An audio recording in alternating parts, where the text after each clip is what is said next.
Welcome to Happy Writing, your podcast home for taking positive steps forward with your author business. I'm your host and Happy Writer-in-Chief, Dion Abulela. For joining us today, you can get the first 3 months of membership to the Happy Writing Author Lounge for only $5 a month. Simply use the code HAPPYPODCAST and join us over in the Author Lounge. Today's episode is sponsored by Amanda Gernitz-Hansen, author of the YA novel Something Beautiful. You can find Something Beautiful at your favorite booksellers such as Amazon, Barnes & Noble, iTunes, or Kobo. Good afternoon and welcome to the Happy Writing Podcast. I am your Happy Writer-in-Chief, Dion Abulela, and today I'm really excited to be joined by Mariuccia. Milla, we just practiced this, and I'm sure I just butchered it even after I got it really good. That was fine. Okay. She is the wonderful author of the book Meet Me in Milano, the story of a young architect from New York who abandoned her life to take a job in Milan. And I love this idea, and I'm excited for this interview today because I think a lot of authors are going to connect with the underlying themes of this book, as well as this author's particular journey. So go ahead and introduce yourself to our audience today and tell us a little bit about what inspires you to write. Well, as you pronounce my name perfectly, Mariuccia Milla. That's actually my pen name because my actual Italian name is even more difficult to pronounce. Oh. I wrote Meet Me in Milano because the beginning of the story is actually similar to my own personal story. When I graduated from college in the Northeast of the U.S., I went to New York to gain a little bit of experience, but my overarching goal was to go to Milan because I was a designer, and I am a designer still, in addition to being a writer. And Milan is the design capital of the Western world. And I went there, and there were many other Europeans and Japanese and Indians and other people who were designers all converging in Milan. So when I was there, this was a few decades ago, it was a real hotbed of creativity. You had fashion designers and furniture designers and interior designers and so on and so forth. And I spent a lot of time with a lot of designers. So it was an incredible experience. Now, the book isn't specifically about that, but that is one of the themes in the book because the protagonist leaves New York and goes to Milan. That's where the similarity with my life ends. Now, the story in my book is very simple. It's a simple kind of romantic comedy. There are groups of friends who kind of converge and they couple, and it's a very classic setup in terms of plot. But the plot is not the most important thing in this book. For me, the most important thing is how context influences the way we live our lives. So these people have extracted themselves from where they habitually live, and they go into this magical world where they don't have any preconceived notions about who they are or what other people expect from them. And it's a very exciting thing to do when you're young because you have no excuses. So I think being an expat was just an incredible experience for me, especially as an American. A lot of people in the United States don't leave the country and never look at it from the outside in. And I think that that's an important experience. I would have to agree with that. So those that follow me online know that I've been out of the U.S. for 7 years now, 1 year in Uganda, 6 years in India, and I just started 2 years here in Germany. And it really does push you so far out of your comfort zone and really pushes you to discover who you are in ways that you possibly never would have ever found. And do you think that your time in Italy helped to encourage you to pursue writing, or do you think that's always kind of been there and it would have happened regardless? Well, I've always been interested in writing and always been very, I had a natural ability for the written word, but I'm a designer and I'm a landscape architect actually. And writing is very important to my work. I do a lot of nonfiction writing, let's say. And so I think I would have written eventually anyway. But the most important thing to become a writer, in addition to understanding how the English language works. And it's experience and sensitivity to the experience so that you know how to express what you did experience. And that's what I tried to do in my book. I tried to describe the landscape. I tried to get a feeling for being there.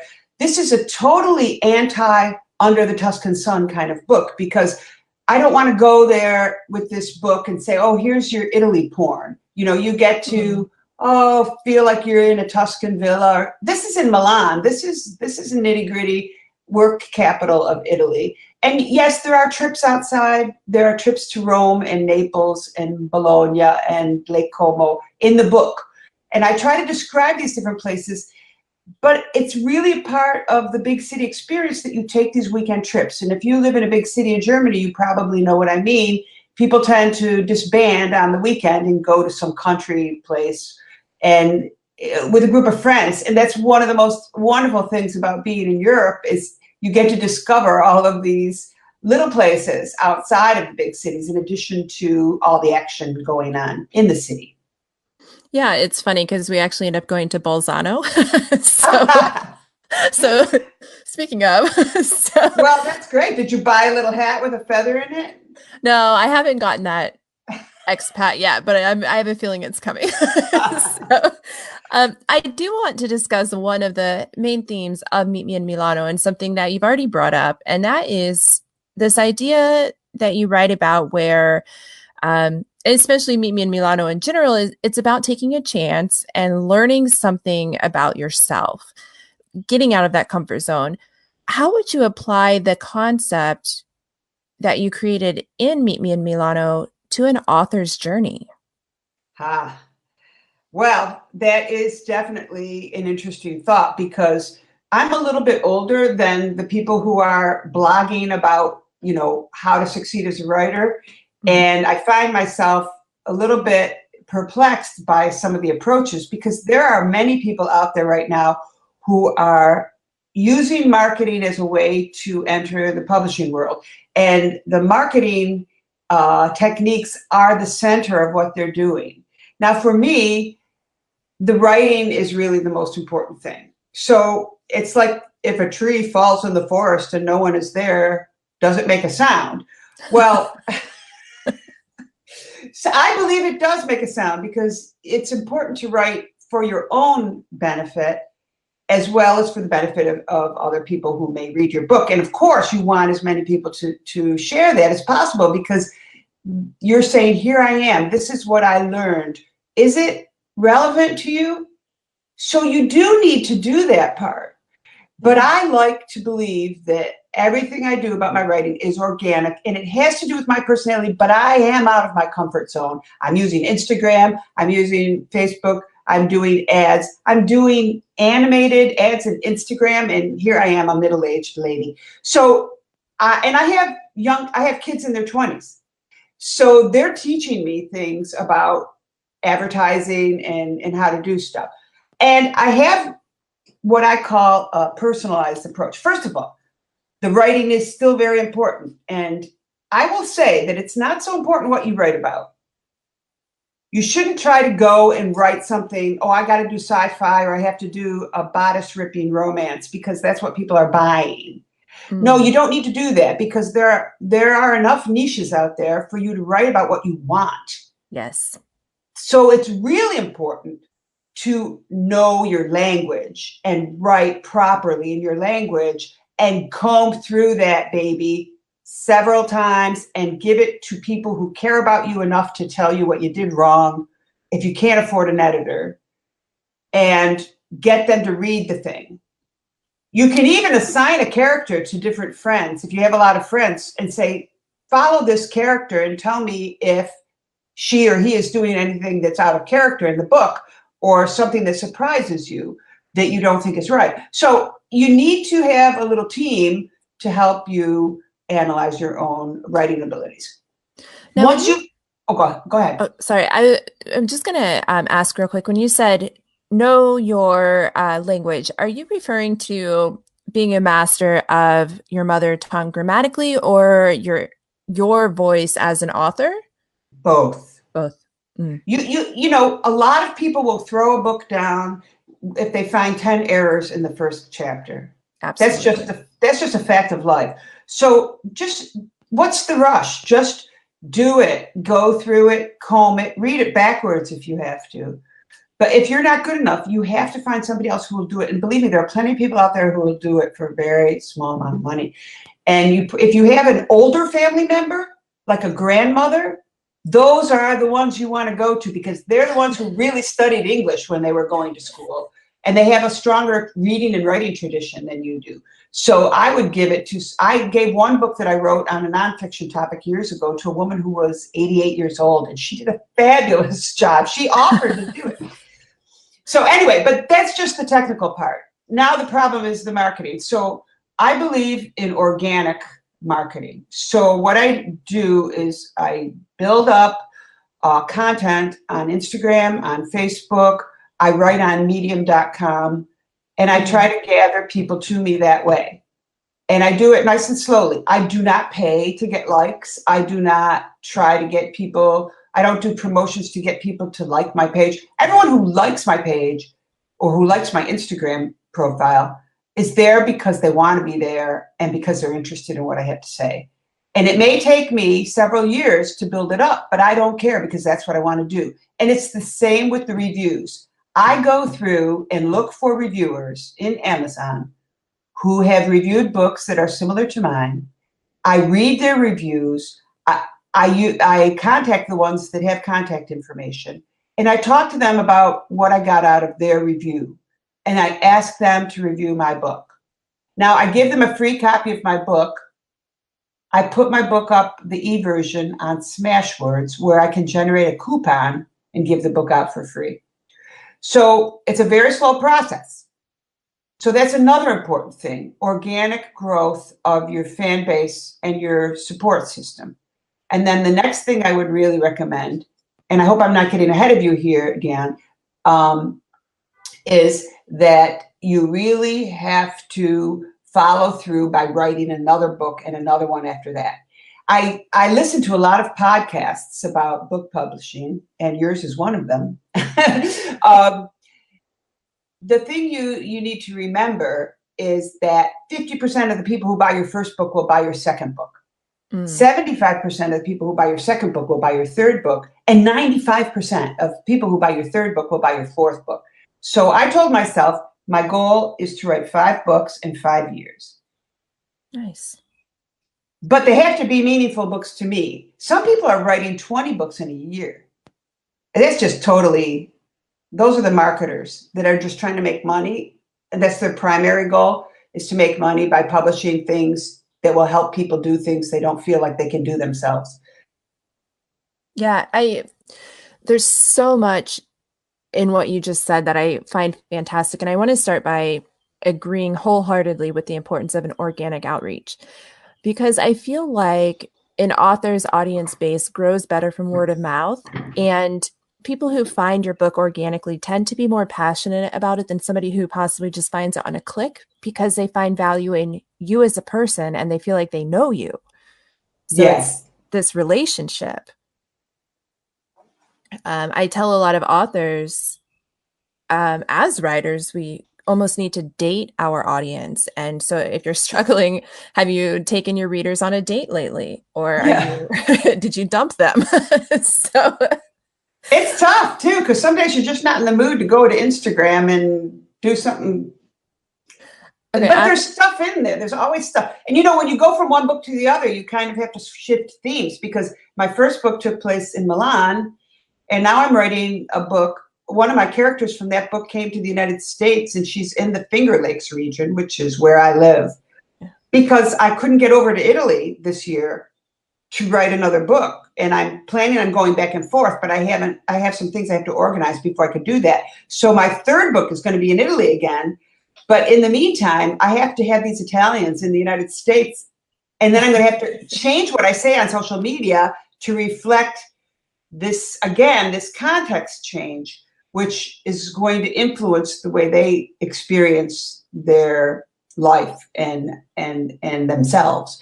So it's about moving geographically. And since I'm a landscape architect, you'll always find these descriptions of the landscape in my books. It's very important to me. The setting. I want to highlight something that our audience may not be recognizing in what you just said, because it's really important, and something a lot of authors struggle with is not only knowing who you are as an author, but understanding how to speak to your audience. So what you're saying is you're not speaking at them, you're speaking to their wants by understanding your book. Can you talk a little bit more about how you shift the voices in between your books when you're talking about it? Because you're speaking with your audience, you're not just yelling at them. That's right. So I think that place is I look for the underlying theme that I want to be in all of my books. One theme is coming of age, which doesn't mean I'm 18 and I popped my cherry. It means at every age, there's always another layer of the onion to peel off. That is a theme that fascinates me. Even at, if someone is 80 years old, they could have an experience that changes their life for the rest of their life, So yes. When I think of coming of age, I think we're always coming of age, unless you're just dead inside. And so that's a really important theme. And the other one is when you put yourself in a new place, and this goes way back to Shakespeare. If you ever read any Shakespeare comedies, he always took the characters out of their milieu and brought them into the forest or someplace, which was called the green world in literary terms. So the green world is where your problems get resolved or they come to a head. So if you leave your typical place of perspective and go into a new place and you gain a new perspective, how can it not influence your life? So my books, I hope they encourage people to displace themselves, because there are so many people in the world now who are involuntarily getting displaced. And I think when you voluntarily displace yourself, you gain a lot of compassion towards others as well. And the very process of being brave enough to publish a book kind of is another form of displacement in itself. Oh, yeah. That's for sure. It's so really embarrassing. I mean, you're out there and you're begging people and your third cousins to read the book and post a review. And they're like, what? And you know what? It's hard to get some people to read. And I wish I knew how to reach out to people who were younger, because I think they could really benefit from this. But the fact is, and I don't know if you have any experience about this, the fact is a lot of the readers are over 50. A lot of readers are over 50, and you don't have so many people. I think it's lack of time, or just we're communicating in more telegraphic ways now, with text messages and social media. People can spend a lot of time on that every day rather than picking up a book. I do feel like one of the benefits to social media, and especially Instagram, and let me just say real quick, I'm amazed that you figured out the animated Instagram ads. You're a step above me and I bow down. Is one thing I really enjoy Instagram in particular is it's almost started to bring the younger generation in, because they're creating these flat lays and they're proud to read books. Whereas back in the 90s, when I was in high school, God forbid you're seen with a book, That's right. You just don't. And I also feel like social media is kind of responsible for saving independent bookstores, because it's now cool to buy the books instead of things like that. What tips would you have for an author that is a little bit more connected with your generation and is scared to even make the steps that you've made into entering social media? I run into this a lot, and I really want to encourage authors of all ages to not be scared to get on social media. Well, I think if you go onto Instagram and you look for people who share your interests, that's the first step. And then you have to engage. So, for example, when I put the pasta in to cook in the evening, and it takes 10 minutes or so, I might go on Instagram and see what the people I'm following have posted and try to leave them a heart or a comment. And I try to make intelligent comments whenever I can. And I find that people will come to your page then and be curious about you. And I have some friends I've never met on social media that I really love what they posted. They like what I post. And it's kind of cool because, you know, I'm not in Milan right now. I'm not in this big, you know, center, and I miss it. And so it's really nice for me to do that. So I guess you have to be interested in being social in order to succeed on social media. If you don't care about other people and you're not interested, you just want to throw your book out there, and it's not a one-way street though. You know what? You can say, okay, I'm not going to do social media. I'm 45 years old or whatever. And I missed the boat. The younger people are much better at this than I am. That's a bunch of bullshit. What you really need to do is to stay relevant. And the only way you can do that, you have to use the tools that are out there right now. And, you know, I have to pay attention because there's going to be something else after Instagram, and I'm going to have to learn how to use it. And I think this is how you stay young, is by, you know, continuing to poke your head into what's going on. Sometimes my kids will laugh, you know, they'll send me a ha ha or a smiley face saying, I didn't know you knew how to do that. Or look what she did on Instagram. Can you believe it? You know? Yeah, my mom is actually starting a blog right now about retirement and having an empty nest. And anytime she comes up with something new on social media, I'm always like, how did you learn? Tell me, wait. I love how you said you have to engage though, because I get a lot of people who put a lot of time into social media and they don't get a return, or they're like, nobody's liking my photos. And my first question is always, well, whose photos have you liked? And they're like, well, none. Why should I like anybody's? Well, why should anybody like yours? And social media doesn't have to take up a whole lot of time. You can really do it in minutes here, minutes there, and it can be very impactful. So I hope a lot of listeners today are getting inspired by that, because it's such a powerful piece. But you know, just to second what you're saying, I think you need to follow the golden rule, you know, that goes back to Confucius, you know, do unto others, you know.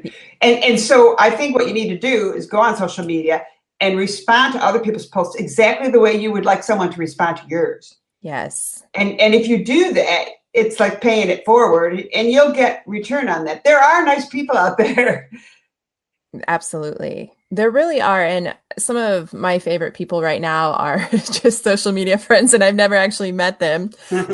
You can really build such a great, loyal support system. And I love the writing community on Twitter. They're fantastic. And I love what Instagram has done for books. So, has there ever been a time in your writing career that you've just felt, or maybe even in your marketing career, where you've just been like, I can't do this, I'm giving up? And how did you overcome that self-doubt? Well, going for a nice long walk, having a nice dinner, going to bed, and waking up the next day and starting again. I mean, you just have to keep going back into the ring. Sure, you get lonely. I tend to write first thing in the morning. I find that's the best time for me to do that, before checking my email, before getting all the cortisol going in my head. So yes, you have to be tenacious and persistent. It's not a touch and go kind of career. It's not about writing one book. As soon as you're done with one book, you think, oh, now I'm just going to sit here and wait for the royalties to roll. And it doesn't work that way. You're laughing because you know what I'm saying is true. So you just have to keep going and keep writing, and you have to look for other opportunities. You have to find people who are interested in what you have to say, and go out after them. And again, I write essays on Medium.com under Mary Scipione, which is my birth name. And I write about Italy sometimes, and sometimes I write about environmental issues or landscape issues. People aren't interested in that. The people on Medium are interested in tech and self-improvement and things like that. But I still go there and post on things because the audience has been getting, since I started using Medium, which I think is a nice publication. It's actually a meta publication.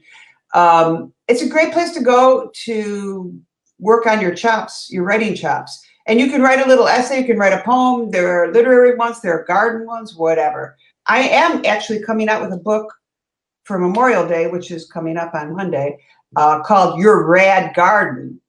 Oh, and nice. That's going to be available on Amazon under Mary Adelaide Scipione, which is my birth name. But you can find it just by looking for Your Rad Garden. It's not up yet, but it will be in a couple of days. And I wrote that book to help people empower themselves with their garden design. So basically, I teach them basic principles, and it's a 50-page book or something like that. It's really short, and it has some little cute pictures in it that I drew. And so, again, that is under a different name, but I'm still writing, I'm still doing stuff, and I'm still moving forward. So I would recommend, don't limit yourself.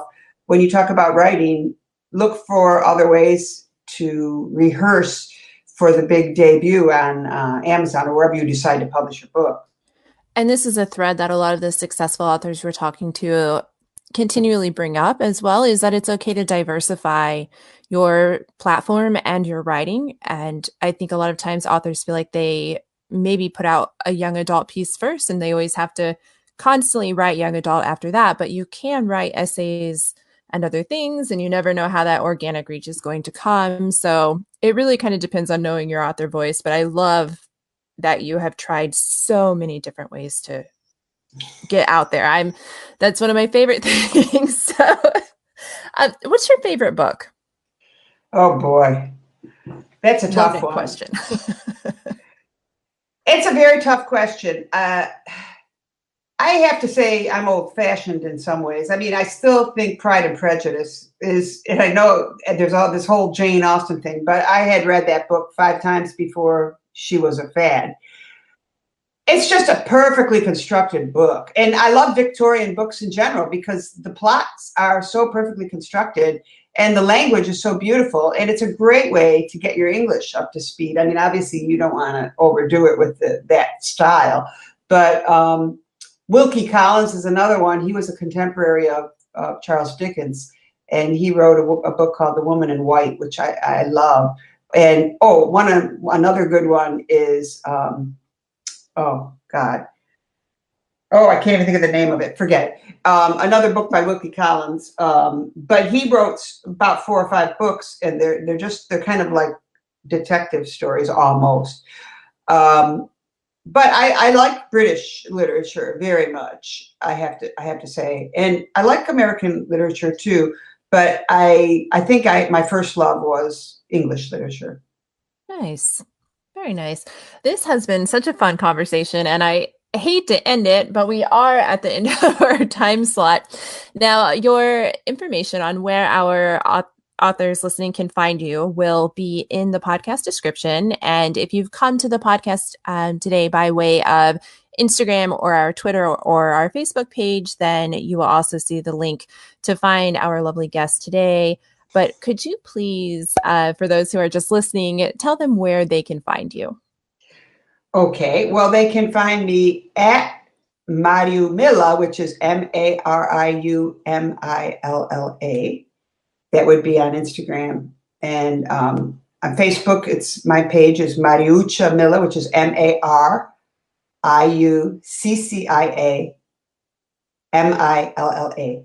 And I also have a website under that same name where you can find out everything about me, get in touch with me, get links to my social media, and so on and so forth. Wonderful.